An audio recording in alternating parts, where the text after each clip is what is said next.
You're listening to the Real Estate CPA podcast, your source for all things real estate, accounting, and tax.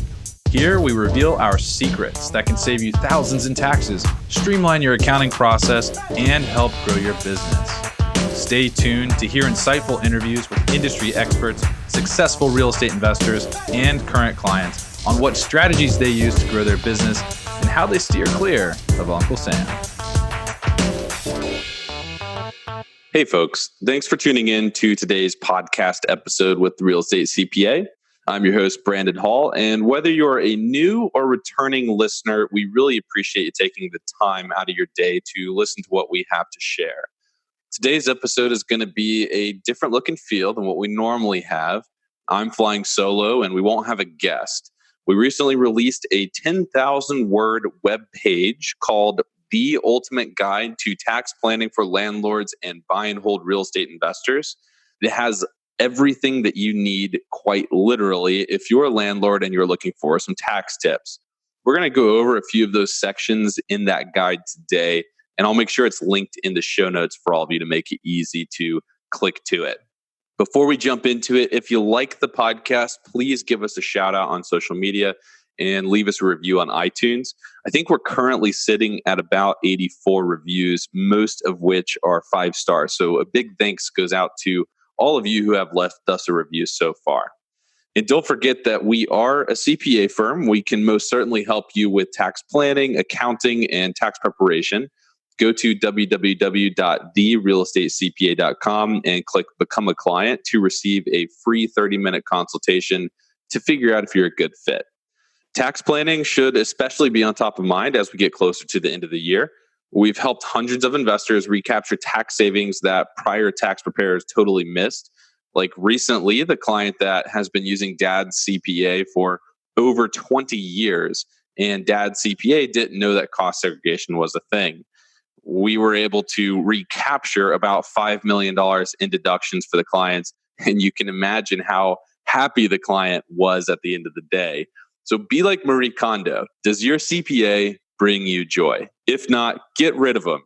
So again, if you're interested in some tax planning, go to www.therealestatecpa.com and click Become a Client. I'd love to look over your situation and see if we can bring you joy. All right, let's get to it.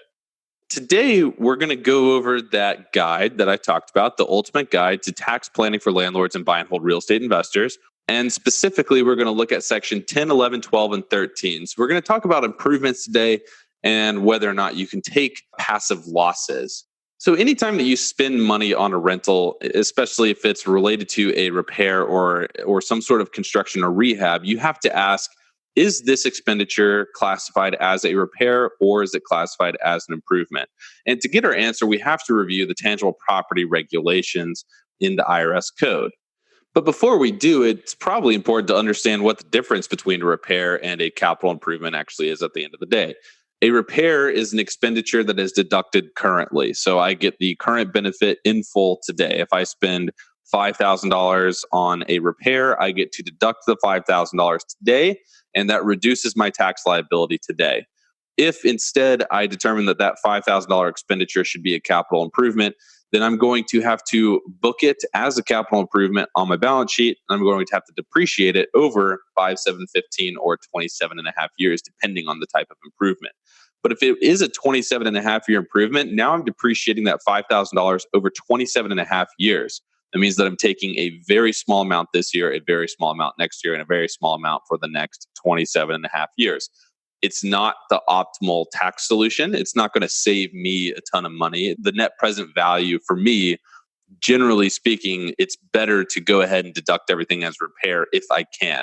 But that's why these tests are really important. And these tests are found in the tangible property regulations, and we'll go over those in 1 minute. So repairs are generally one-time expenses that keep your property in operating condition. To give you examples of what qualifies as repairs, here are some common examples. We've got painting, fixing AC units, leaky plumbing, electrical, patching holes in the wall, replacing cabinet doors, repairing appliances, small things that like a tenant's still going to be in our property. So these are small things and they're not going to make me stop renting the property. My property is still habitable. I'm just making repairs to keep it in operating condition. A capital improvement is an expenditure that increases a property's value, useful life, or adapts it to new or better uses. So, full blown additions, renovating an entire room, such as a kitchen, installing central AC, new plumbing, replacing 30% or more of a building component like roofs, windows, floors, electrical systems, HVAC, all of that is going to be considered a capital improvement. So, if we start looking at the tangible property regulations, we see that there are 9 units of property. We have the building structure, the HVAC systems, the plumbing systems, electrical systems, escalators, elevators, fire protection and alarm systems, security systems, and gas distribution systems. When we have an expenditure, we have to decide first which of those 9 units of property does the expenditure apply. We must then look at the 3 safe harbors that come in the tangible property regs. The first safe harbor is the de minimis safe harbor. The second safe harbor is the routine maintenance safe harbor. The third safe harbor is the safe harbor for small taxpayers. If we can't apply any of those 3 safe harbors, then we have to look to the betterment, adaptation, or restoration tests under the TPRs. And we're going to go through all of those right now. So the de minimis safe harbor is found under Reg Section 1.263A1F. You can use the de minimis safe harbor to deduct up to $2,500 of costs of tangible property used to produce or acquire rental real estate, and the deduction limit, that $2,500, is applied at the invoice level, meaning that you can have an invoice of $10,000 with 5 items that are each $2,000 a piece, and those could qualify for the de minimis safe harbor. There is an anti-abuse rule that does not allow you to manipulate a transaction to make sure that all costs on the invoice are less than $2,500. For example, if you buy a new HVAC unit and it costs $3,000, you cannot report on the invoice that the motor costs $500, that the casing costs $500, and then that all the additional parts cost $2,000. That's not going to work. They're going to aggregate the total amount. They're going to look at it as $3,000 total for that new HVAC unit, and you won't be able to use the de minimis safe harbor at that point. Many of our clients use the de minimis safe harbor every year. They use it very successfully. You do need to make an annual election on your tax returns to make sure that you do that. Our firm does that pretty much by default for our clients. The second safe harbor is the routine maintenance safe harbor. It's found under Reg Section 1.263A3I. There's no limit on the amount that you can deduct under the routine maintenance safe harbor. Routine maintenance under this safe harbor is work that the landlord performs on a property to keep the building and each of the building systems in operating condition. This generally includes inspecting, cleaning components, and replacing the damaged or worn parts. In order for costs to count under the routine maintenance safe harbor, you have to reasonably expect to perform such maintenance more than once every 10 years. So, for example, you might have carpet that you replace every 5 years. You can deduct the carpet under the routine maintenance safe harbor, even if it's more expensive than the de minimis safe harbor, because you expect to replace that carpet again within a 10-year time frame. So the routine maintenance safe harbor is a really great safe harbor to use. Many of our clients use the routine maintenance safe harbor to deduct costs that they are going to have to incur again within a 10-year period. And the last safe harbor is the safe harbor for small taxpayers. It's found in Reg Section 1.263A3H.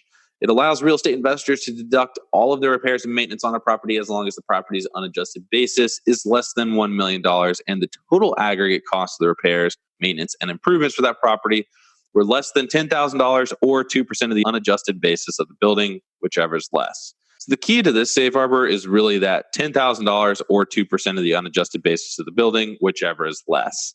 For example, if you have a $1 million property, 2% of the unadjusted basis of $1 million is $20,000. Now, $10,000 is less than $20,000. So even though I have a $1 million property, under this safe harbor, I can only have a cap of repairs maintenance of $10,000 in order to utilize this safe harbor. This safe harbor we've seen used somewhat successfully with mid-sized properties, $300,000, $400,000, $500,000 properties, but not really successfully otherwise. We thought that this safe harbor was going to be a good boon for a lot of our clients, but we haven't really seen it used as successfully as we thought. But many of our clients that do spend less than $10,000 in repairs can generally use this safe harbor relatively successfully, and we do claim that for them. So that's definitely something to keep in mind, especially if you do have one big expenditure during the year, like let's say you replace your roof. and it costs $6,000 and you have a $500,000 building, 2% of $500,000 is $10,000. $10,000 is not less than $10,000. So $10,000 would at that point be your cap. So if you spend $6,000, $7,000, $8,000 on a roof and you don't have any other repairs and maintenance, you can deduct the cost of the roof. That's the point of this safe harbor for small taxpayers. That's what it allows you to do at the end of the day. Now that we've gone over the safe harbors, we have to kind of just review everything again. So we're going through the tangible property regulations here. And what we're trying to do is figure out, is an expenditure going to be classified as a repair or is it going to be classified as an improvement? And to figure that out, what we first have to do is look at the tangible property regulations and look at the 3 safe harbors within those tangible property regulations. We just did that. And let's say that we have an expenditure that, we step through each of those safe harbors and we realize this expenditure does not qualify for any of those safe harbors. Then what we have to do next is we have to move on to the betterment, adaptation, and restoration tests that are known as the BAR tests. And once we step through the betterment, adaptation, restoration tests, we will know very clearly whether or not this expenditure qualifies as a repair or whether it qualifies as a capital improvement. So the first test is the betterment test. An expenditure is going to be considered a betterment if it ameliorates a material condition or defect in the unit of property that existed before it was acquired, if it is a material addition to the unit of property, if it materially increases the size or capacity of the unit of property, or if it materially increases the productivity, efficiency, or strength of the unit of property. Now, I just used the word material a lot, right? I used material addition to the unit of property. Materially increases the size or capacity of the unit of property. Materially increases the productivity, efficiency, or strength of the unit of property. Material in this case generally means 30%. There's no bright line test, but that's generally what material means when we're talking about the tax code. And it's generally what tax courts recognize whenever we are referencing the word material. So if you buy a 10-unit apartment complex and you replace 2 HVAC units, you are affecting the HVAC system, right? The HVAC unit of property. And if all 10 units are in the same building, then that means all 10 HVAC units are on the same HVAC system.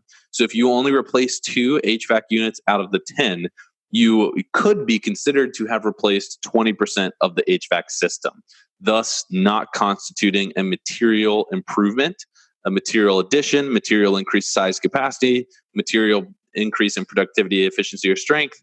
You've only hit 20%. You haven't hit that 30% threshold. So 2 out of the 10 HVAC units. What that means is that if it doesn't qualify as a betterment, we would then look at restoration and adaptation. But if it doesn't qualify for all 3 of those, then you can deduct the cost of the 2 HVAC units. And that's why we like clients that buy multifamily property or property with many, many units, whether it's commercial or multifamily. It allows you a lot of flexibility when it comes to the tangible property regulations in determining how you treat your expenditures each year. So that's betterment. Let's move on to restoration. An expenditure is going to be a restoration if it replaces a material component or substantial structural part of a unit of property or rebuilds the unit of property to like new condition. Many of our clients that are running the BRRRR strategy have restorations here. So this is where we would stop with the BAR tests. We hit the restoration because we're doing a big rehab on a rental property.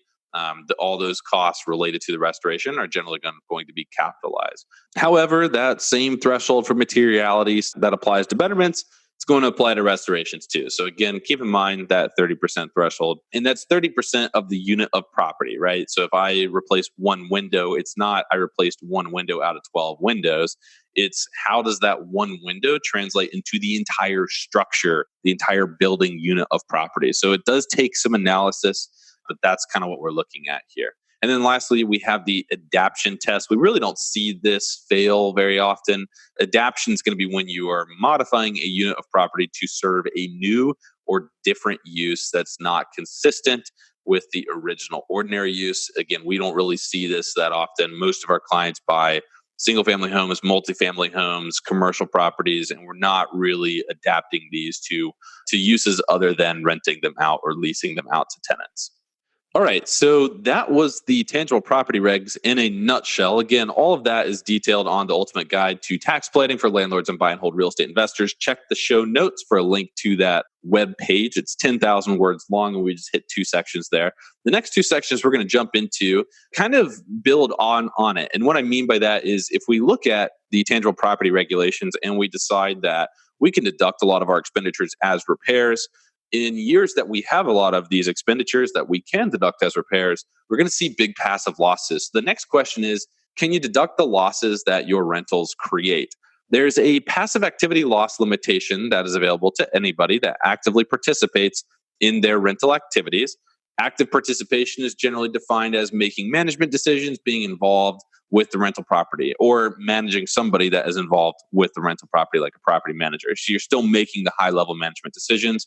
A good example would be, most of the time, if you have a rental property that's being managed by a property manager, you are actively participating in that rental property. However, if you invest in a syndication as a limited partner, you're not actively participating in that rental activity. So that kind of is the difference for you. You're not making management decisions. You don't have a vote when it comes to how do we manage the property in that syndication. And as a result, you cannot actively participate. You also can't materially participate, which is a different story for a different time.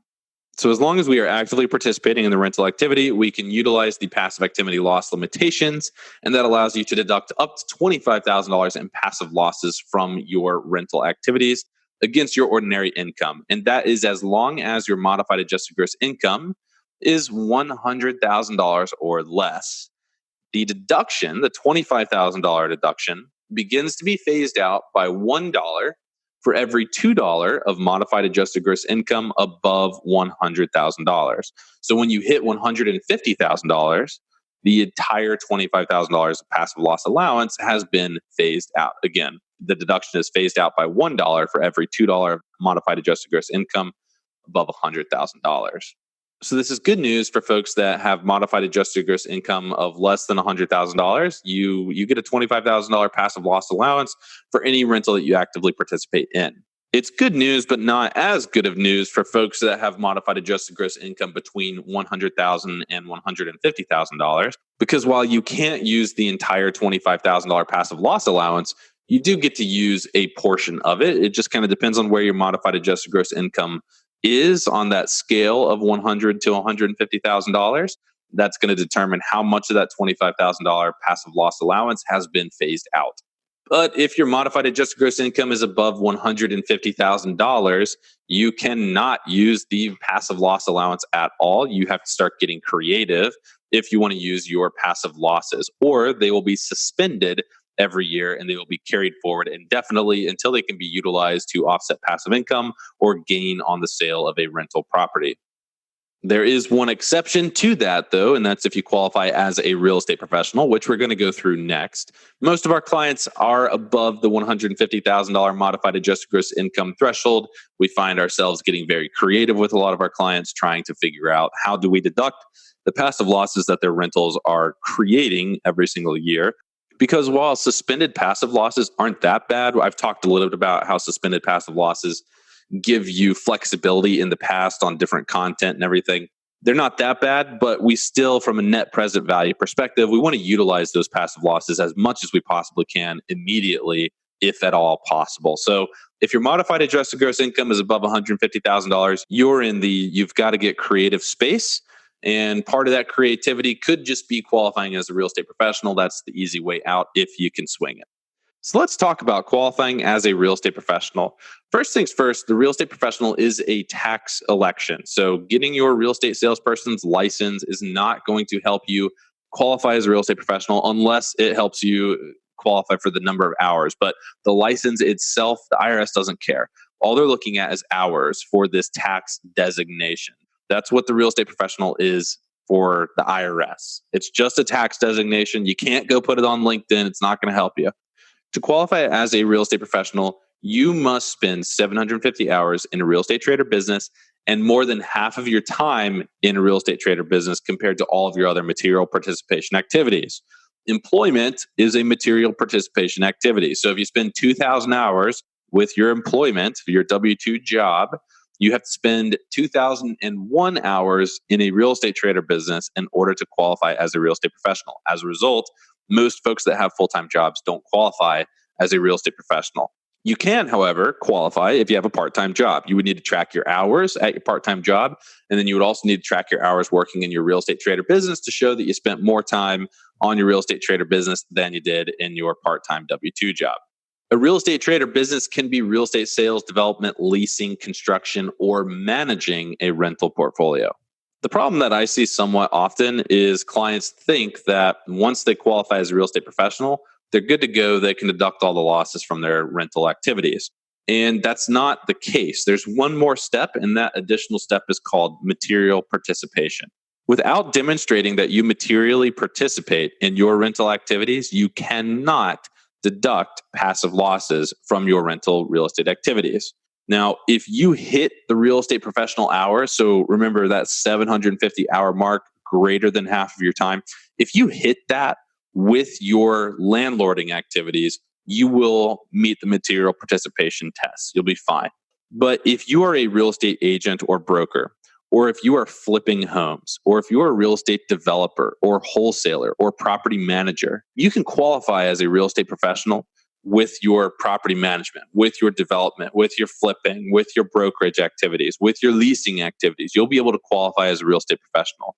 But the problem is that you will not have demonstrated material participation in your rental real estate activities. That's going to be an additional test for you folks, and you're going to have to make sure that you keep a time log that's accurate and that does demonstrate material participation in the rental real estate activities.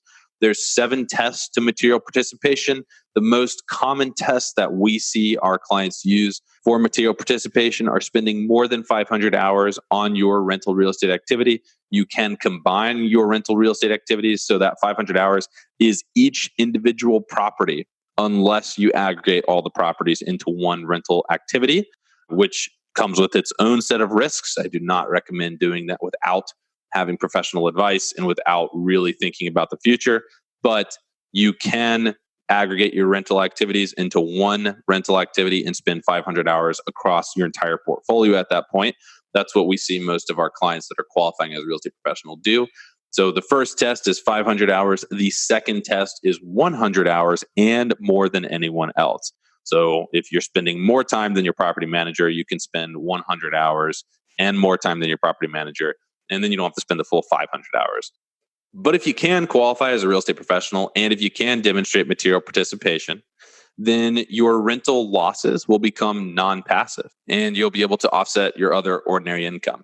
And that's also true for your spouse's ordinary income. So if you qualify as a real estate professional and your spouse earns a lot of W-2 income, your rental losses will be able to offset your spouse's W-2 income.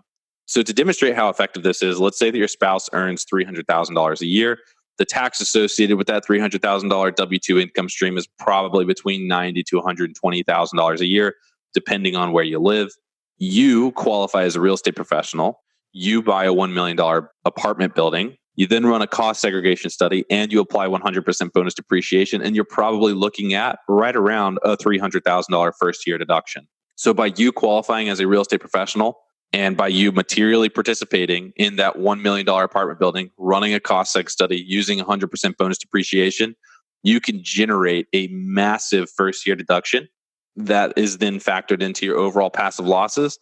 And if you have $300,000 of passive losses, but you qualify as a real estate professional, those losses are now considered non-passive and you get to offset your spouse's W-2 income. So in this example, you're probably saving yourself, your family, $90,000 to $120,000 in taxes every single time that you buy a $1 million apartment building. All right, well, that's all that we have for today. Thank you so much for tuning in. I really appreciate it. Again, you can access the guide. It's on our website, but the guide is called The Ultimate Guide to Tax Planning for Landlords and Buy and Hold Real Estate Investors. There's a lot of additional juicy information in there. Again, it's 10,000 words, over 10,000 words long. You can also enter your email address at the beginning of that guide to get a downloaded copy of it. Highly recommend that you do that so you can take it anywhere you go. But this is all free. It's out there for the public, and we really want you to check it out. Give us some feedback on how it looks and how it reads, because we spent a lot of time putting this together for all of you. And if you're ever interested in becoming a client, or if you're interested in just kind of exploring that tax planning relationship, head on over to www.therealestatecpa.com and click Become a Client. I'd love to have a chat with you and figure out if we can help you out. Again, I'm going to post the link to the ultimate guide to tax planning for landlords and buy and hold real estate investors in the show notes. So make sure to check that out if you're on the road or listening to this not at your computer or a place that you can download this right now. You can always come back to the show notes and it will be there for you. Thanks so much, everyone, again for the listen. I really appreciate it. And I hope that you all have a good rest of your week. Thanks for listening to today's show. If you enjoyed the show, please find us on iTunes and leave us a review. You can also email us at contact@therealestatecpa.com with any feedback or topic suggestions. We are always taking on new clients, and with the new tax laws in play, you really don't want to navigate this alone. Let us help you save money on taxes and with your accounting and CFO needs. To become a client, navigate to our client page at therealestatecpa.com and fill out a web form with as much detail about your situation as possible. Thanks so much for listening. Have a great rest of your week.